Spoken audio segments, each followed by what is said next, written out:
Okay, we finished with the parallelogram and the properties of parallelogram. Now we come to the second type of quadrilateral, which is called rectangle. Rectangle is actually nothing else, it's a part of parallelogram only. It's a type of parallelogram, you can say. So let's read what a rectangle is. A parallelogram whose each angle measures 90 degree. So a parallelogram whose each angle is of 90 degree is called rectangle. So when in a four-sided figure each angle measures 90 degree, which is that four-sided figure is a parallelogram, it becomes a rectangle. Now that's how a rectangle looks like. Now coming to the properties. First of all, let me tell you, as a rectangle is a type of a parallelogram, it will possess all the properties of a parallelogram. So whatever is the property we have in parallelogram, sides are equal, sides are parallel, opposite angles are equal, diagonals bisect, each angle bisects. So all those properties will be there. But in addition to that, we'll have certain extra properties also. So let's go through that. Property number 1, each angle is equal to 90 degree. So in a four-sided figure, angle A, angle B, angle C and angle D is equal to 90 degree. Now this is a special property of a rectangle. Diagonals are equal.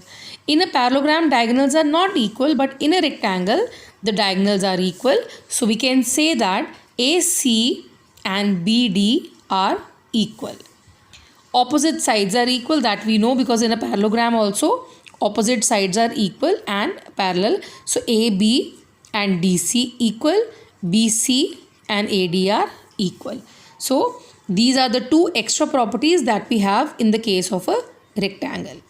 Next, coming to square. Now square we have already done here, that square is a type of a rectangle and rectangle is a type of a parallelogram. So basically, if square is a type of rectangle, it will possess all the properties of rectangle and it will also possess all the properties of a parallelogram. So coming to square, a rectangle having all the sides equal is called a square, or we can say if the adjacent sides, because in a rectangle opposite sides are equal, if the adjacent sides are equal, if in a rectangle adjacent sides are equal, that rectangle becomes a square. Now again, coming to the properties, it will have all the properties of a rectangle as well as a parallelogram, but it will also have some extra properties, that is all sides are equal. So this is a square, you can see children, AB, BC, CD and DA, all four sides will be equal. Each angle 90 degree, each angle 90 degree, angle A, angle B, angle C, angle D equal to 90 degrees. Now diagonals are equal. Now in a rectangle diagonals were equal. So here also AC and BD both will be equal. Diagonals bisect each other same ways, like in a rectangle the diagonals bisect each other, that means AC and BD are equal in a rectangle. So from say this point is O, OA, OC, OB, OD all are equal. Same goes for your square also, as the diagonals are equal, AC is equal to BD, they bisect here. OA, say suppose the intersection point is O, OA will be equal to OB, will also be equal to OC and will be equal to OD, because all two diagonals are equal. So all the four parts will be same. Diagonals intersect at right angles. Now this is the property which is different in the case of a square. Diagonals intersect at right angles. It means the point where the two diagonals intersect each other, it will be a right angle. It means you will have 90 degree angles formed everywhere. Next, diagonals bisect the angles. Now diagonals, when you draw diagonal AC, it bisect the angle, means, now suppose this is A, B, C and D. We all know that angle A is what, 90 degree, and angle C is also 90 and angle B is also 90 and angle D is also 90. Now when I make my first diagonal AC, it will bisect the angle. It means this 90 degree will be split in two parts, 45 and 45. Same on the other side, 45 and 45. So angle will be bisected when you draw the diagonal. So I hope the properties of square are clear to everyone.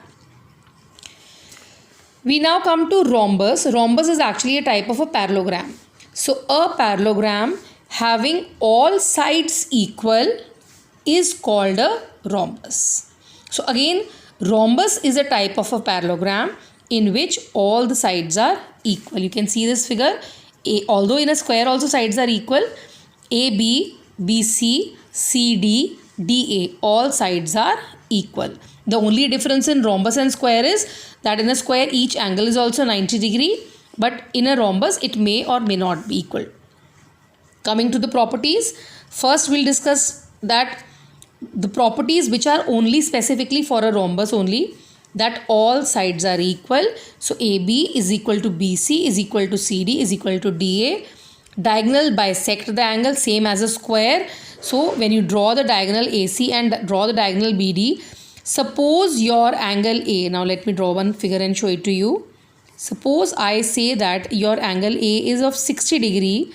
When you draw this diagonal, it will be 30 here and 30 on the other side. So basically the angle will be split in two equal parts. Then diagonals bisect each other at right angles. When diagonals just like square, diagonals are bisecting at one point and you are having 90, 90, 90 and 90 angle formed on all four sides. Opposite sides are parallel, same as a parallelogram. Opposite sides equal as well as parallel. Opposite sides equal as well as parallel. Opposite angles are equal, just like a parallelogram. Angle A will be equal to angle C and angle B will be equal to angle D. Now we finish with the parallelogram, rectangle, square and rhombus. We'll do these four types of quadrilaterals only. Now you have to keep in your mind that every square is a rectangle, but every rectangle is not a square. So every square is a rectangle, that's fine, but rectangle may or may not be a square. Same ways, every square is a rhombus, but every rhombus is not a square. That square is a rhombus because it possesses all the properties of a rhombus, but every rhombus may or may not be a square. So we finish with the discussion of the types of quadrilaterals. After this we'll start the exercise.